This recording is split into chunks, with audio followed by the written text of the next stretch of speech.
Today's mini episode is a little different. It's not about a ride accident or a haunted attraction. This is a story rooted in real life and real loss. It began with a headstone, one I wasn't looking for, one I had never noticed before, even though I had walked that cemetery path a dozen times. 2 names, 1 date, October 31st, 1941. I was intrigued. I had to know what happened. And this is the story of Gordon and Frieda and the grave that pulled me into the past. My name is Marissa, your morbidly curious host, and this is Death Kiss Traveler. This is my very first video podcast, so if you are watching, welcome. If you are listening, I hope you enjoy it. Several weeks ago, I found myself in a quiet cemetery, placing flowers on my grandparents' graves. A place I'd visited a dozen times before, but on that day something was different. Something drew me about 30 feet away to a small, unassuming headstone. I had never noticed it before. I stopped and stared at the names etched into the cold stone. Gordon R., born September 20th, 1922, and Frieda K., born February 5th, 1926. Gibbs was scrolled across the top. Both had died on the same day, October 31st, 1941, on Halloween. 2 young lives lost on the same day. Who were they and what had happened? Their headstone was empty. No flowers, no mementos. And for weeks, I have been obsessed with uncovering their story, piecing together clues from decades ago to understand the tragic fate of these young people. Assuming they were siblings, I had to know more. Something was pulling me to their direction, even going back to the cemetery to find their headstone again. Gordon Reed Gibbs was born in 1922 to Essie Morris Gibbs and Maddie Anderson. He was born in the small town of Hiram, Utah. He was one of 12 siblings, a large family surviving on hard work and modest means.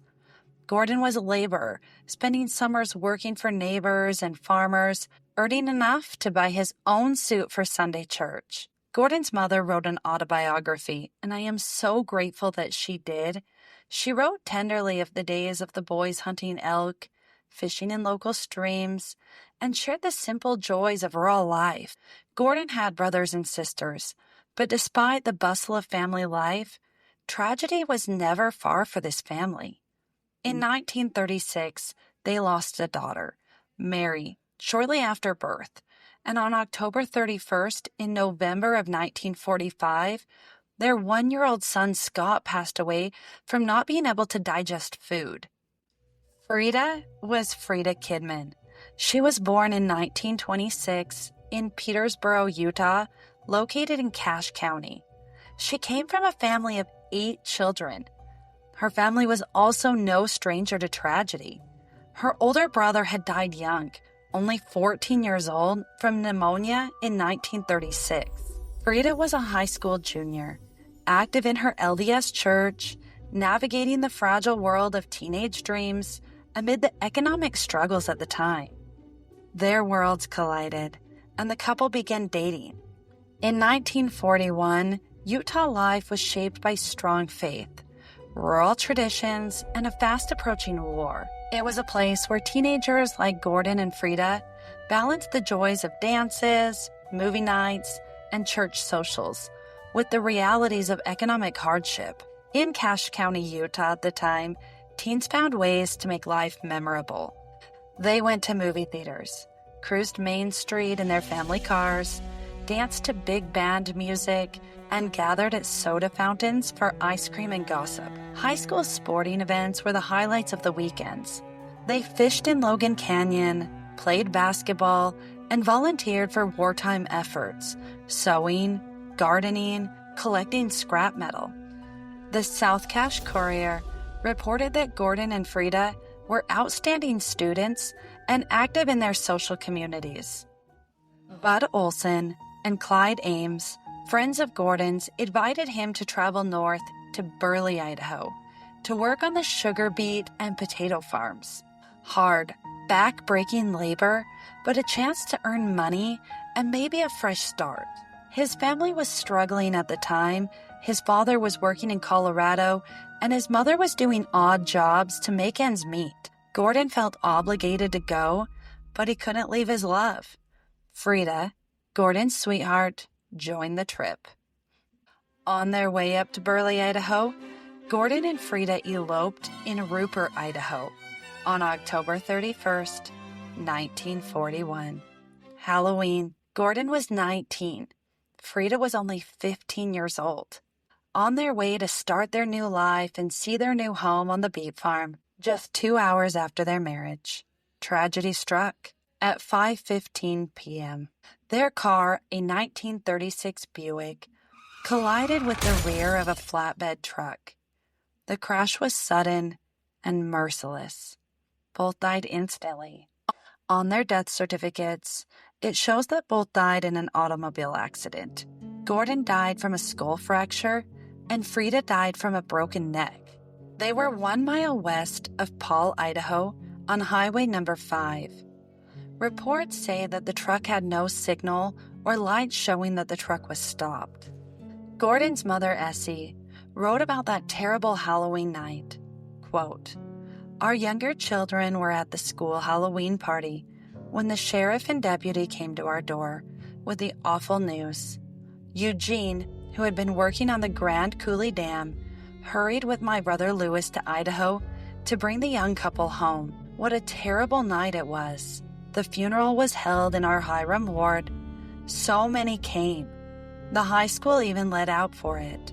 Frieda looked so lovely with her curly brown hair and pale blue dress. Gordon was dressed in white. They were buried together in one grave in Logan Cemetery," end quote. With Frieda only being 15, I had to do my research on this, and I found that girls often married young, especially in farming communities, sometimes right after high school or even younger with parent consent.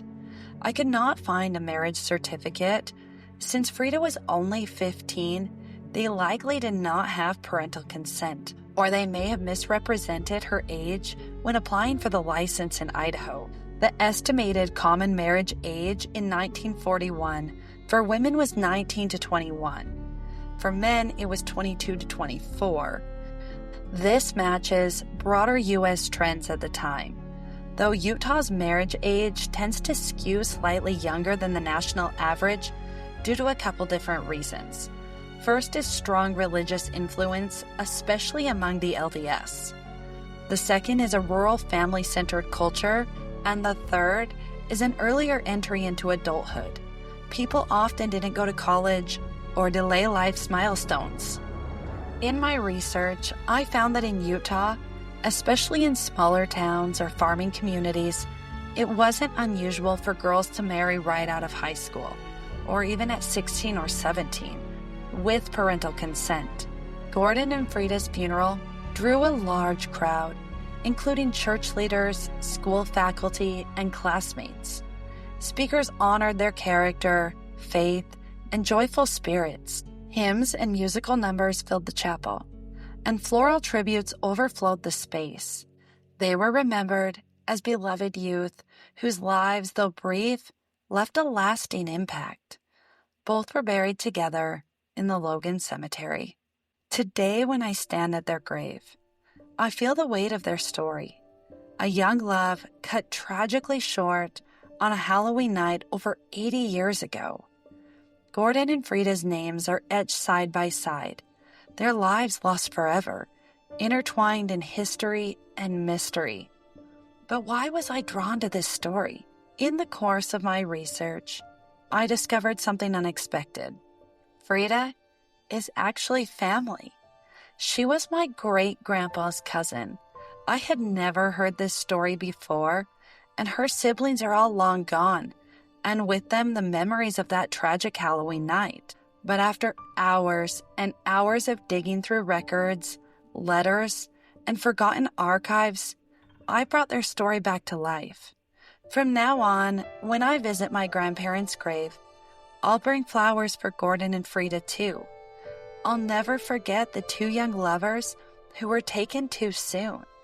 Their names no longer lost to time. Thank you for joining me on this journey to remember Gordon and Frieda, two young souls whose story deserves to be told. Please subscribe. New episodes are on Fridays, and mini episodes like this are sporadic.